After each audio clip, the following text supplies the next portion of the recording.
जो चुनाव मंशूर जारी किया है उस सिलसिला में पब्लिसिटी कमेटी के जो चेयरमैन हमारे शाहनवाज चौधरी साहब वो और उनके साथी जो तशरीफ़ लाए हैं उसी पे ये बात करेंगे चुनाव मंशूर पे।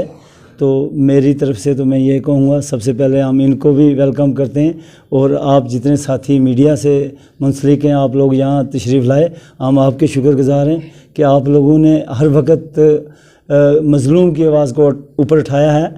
तो आज नेशनल लेवल पे जो मीडिया है वो बदनाम हो चुका है, लेकिन जो डिस्ट्रिक्ट लेवल पे मीडिया है तो वो काम करता है, भाईचारे की बात को उजागर करता है। तो कांग्रेस का मकसद ही यही है, हिंदू मुस्लिम सिख इत्तेहाद को मजबूत रखना। ये हिंदुस्तान जब आज़ाद हुआ था तो यहाँ हज़ारों की तादाद में हिंदू भाई शहीद हुए, हज़ारों की तादाद में मुस्लिम शहीद हुए, हमारे 24,000 से ज़्यादा उलमा हज़रात शहीद हुए, सिख बरादरी के लोग उन्हें जान कुर्बान किया इस मुल्क के लिए।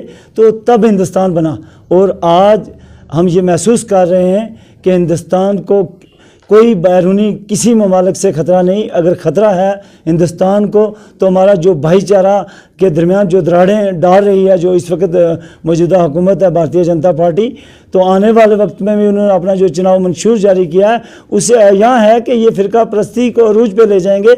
इसलिए हम तमाम यहाँ के बागजूर शहरी जितने भी हैं उनसे हमारी गुजारिश है कि कांग्रेस जमात के लिए हम वोट मांगते हैं। आज कई दिन से हमारी जो मुसलसल कैंपेन चल रही है, हर इलाका में चल रही है। जम्मू पुंछ पार्लिमानी कंस्टिट्यूंसी के लिए कांग्रेस के उम्मीदवार रमन बालाजी के लिए हम वोट मांगते हैं, क्योंकि हमारा नौजवान कायद जिसकी हाथ में कमांड है पूरी कांग्रेस जमात की, राहुल गांधी साहब, वो जो कहते हैं सो करते हैं। और ना ही ये ख़ानदान कभी पावर का भूखा रहा। अगर पावर की भूख होती तो आज से 15 साल पहले राहुल गांधी या सोनिया गांधी या प्रियंका गांधी कोई भी उनमें से प्राइम मिनिस्टर बन सकता था उस ख़ानदान का।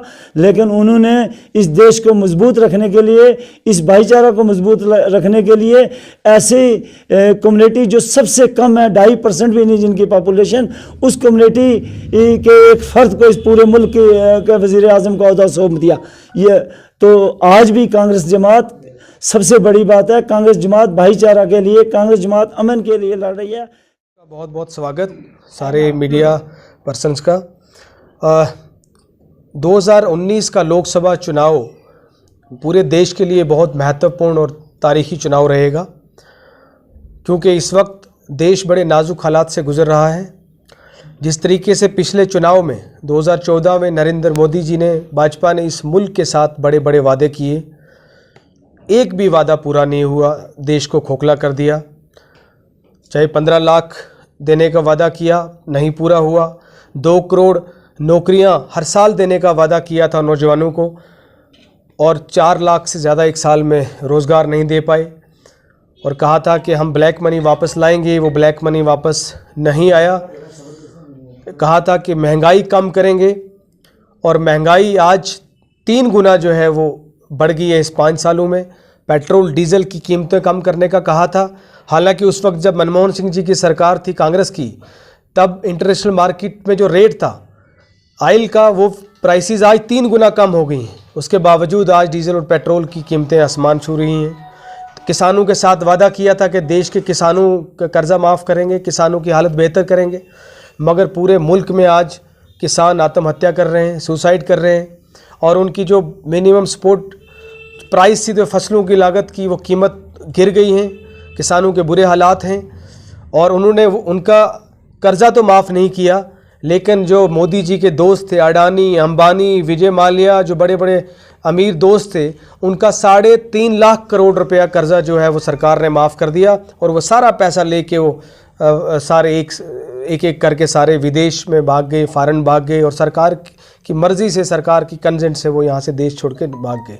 और जितने वादे इस मुल्क के साथ किए थे, कोई वादा पूरा नहीं हुआ।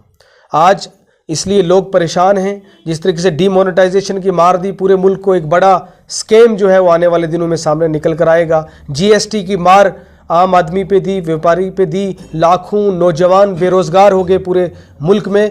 और आज इसलिए जितनी ज़रूरी संस्थाएं थी, जितने इंस्टीट्यूशंस थे देश के जो इंडिपेंडेंट काम करते थे, CBI, NIA, RBI जैसे जो इंस्टीट्यूशंस थे, उनको कैप्चर कर दिया, उनका बुरा हाल कर दिया। एक CBI का डायरेक्टर को सुप्रीम कोर्ट बहाल करता है और दूसरे दिन नरेंद्र मोदी जी उसको निकाल देते हैं। RBI के गवर्नर को क्या हाल किया, उसको रिज़ाइन करना पड़ा और उस इंस्टीट्यूशन को किस तरीके से इन्होंने मिसयूज़ किया। तो पूरे मुल्क में सिर्फ देश में बांटने की बात की, देश भर में कानून कुछ एंटी सोशल एलिमेंट्स ने अपने हाथ में लिया, जगह जगह कहीं लिंचिंग हो रही है, कहीं गाँवकशी के बहाना लेके आम आदमियों को, शहरियों को मारा जा रहा है, कहीं पुलिस वाले कई जगह मारे गए। तो बहुत बदतर हालात देश के इन्होंने बना दिए। और एक जो इकोनॉमिक ग्रोथ थी देश की, 45 साल में सबसे कम गिरावट जो है सबसे ज़्यादा इन 5 सालों में देश की इकोनॉमिक में पड़ी। अनएम्प्लॉयमेंट 45 सालों में सबसे ज़्यादा कम इन 5 सालों में हुई। तो ये सब हालात को देखते हुए कांग्रेस पार्टी ने इस मुल्क के, इस देश के सभी वर्गों के साथ, 1 मिलियन से ज़्यादा लोगों के साथ बैठ के पिछले 6 महीने से बैठ के मैनिफेस्टो तैयार किया, देश के लोगों के साथ चर्चा की और लोगों ने जो मांग की उसी मांग के ऊपर कांग्रेस ने मैनिफेस्टो दिया है, मुल्क को मैनिफेस्टो दिया है। और मैं मैनिफेस्टो की मेन कुछ बातें आपको जिक्र करूं। सबसे पहला जो गनी साहब ने भी जिक्र किया, इस मुल्क में 20% आबादी अभी भी गरीब है, जो अभी भी इस देश की मुख्य धारा में आगे नहीं बढ़ पा रहे हैं। उन 20% लोगों के लिए 5 करोड़ जो फैमिलीज़ हैं, 5 करोड़ परिवार इस मुल्क के जो हैं, उनको महीने का 6,000 और साल का 72,000 रुपया दिया जाएगा, ताकि जो गरीब लोग हैं वो भी उनका लिविंग स्टैंडर्ड, उनका इकोनॉमिक और सोशली और एजुकेशनल जो स्टैंडर्ड है वो अपलिफ्ट हो और वो देश के साथ आगे बढ़ सकें। दूसरी बड़ी जो रोज़गार की बात करें, जिस तरीके से मोदी सरकार ने आज जो हालात बनाए, तो आज मुल्क के सामने सबसे बड़ी चुनौती है कि हमारे नौजवान बेरोज़गार घूम रहे हैं। उसके लिए कांग्रेस ने वादा किया है कि हम 31 मार्च 2020 से पहले 24 लाख जो वैकेंसीज़ सेंट्रल गवर्नमेंट में और स्टेट गवर्नमेंट में खाली हैं उसको भरा जाएगा। और उसके साथ साथ जो पंचायत से मुल्क भर की, उसमें सेवा मित्र करके पोस्ट क्रिएट्स होंगी और 10 लाख नौकरियां जो नौजवानों को दी जाएंगी। उसके बाद जो नौजवान अपना कारोबार स्मॉल इंटरप्राइजेज यूनिट शुरू करेंगे, उनको 3 साल तक कोई परमिशन लेने की ज़रूरत नहीं पड़ेगी, कोई टैक्स नहीं देना पड़ेगा, कोई लॉ जो है उनको एप्लीकेबल नहीं होगा। और 3 साल बाद जो यूनिट जितना ज़्यादा एम्प्लॉयमेंट देगा उसके हिसाब से सरकार उनको और सहूलियत देगी। इसके साथ बहुत बड़ा जो है शिक्षा, पढ़ाई जो है, तालीम जो है, उसके क्षेत्र में सरकार ने, कांग्रेस पार्टी ने ये फैसला लिया है कि हम इसका जो बजट है, मोदी सरकार ने एजुकेशन जैसे इम्पॉर्टेंट सेक्टर का बजट कम कर दिया, कटौती की।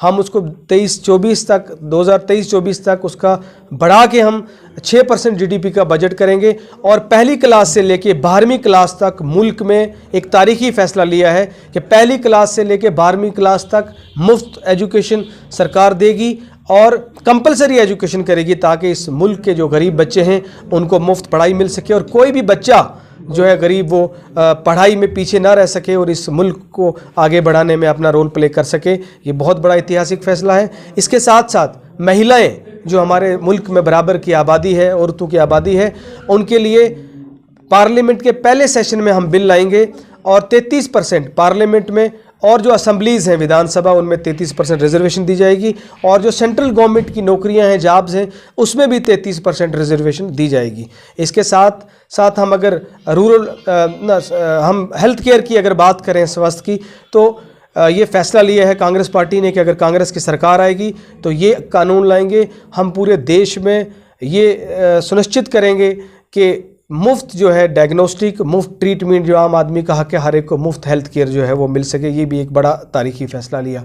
इसके साथ गाँव में, ग्रामीण इलाकों में जिन लोगों को घर बनाने की जगह नहीं है, जिनके पास ज़मीन नहीं है, मुल्क में कानून लाएंगे और उनको घर बनाने के लिए जगह दी जाएगी। और जो मनरेगा हमने जो जब यूपीए के इस वक्त में हमने 2005 में जब मनरेगा स्कीम लाई थी, तो हमने 100 दिन का रोज़गार इस मुल्क को दिया था, जो पूरी दुनिया ने सराहा था। एक कामयाब स्कीम थी। उसको बढ़ा के हम 100 दिन से 150 दिन का रोज़गार जो है लोगों को देंगे। और GST जो इन्होंने एक आम छोटे कारोबारी पे एक बहुत बड़ी जो है वो मुसीबत जो है लोगों पे लाद दी पूरे मुल्क में, और आज छोटा व्यापारी जो है मर गया है, उसको वापस रिवाइव करने के लिए हम बिल्कुल आसान जीएसटी देंगे। एक आसान टैक्स होगा जिसमें आम कारोबारी, छोटा कारोबारी को कोई परेशानी नहीं होगी। तो ये मैनिफेस्टो का हर उसमें फील्ड में हर वर्ग को ध्यान में रखते हुए एक देश का विजन दिया है राहुल गांधी जी ने, जो एक कांग्रेस पार्टी की सोच है,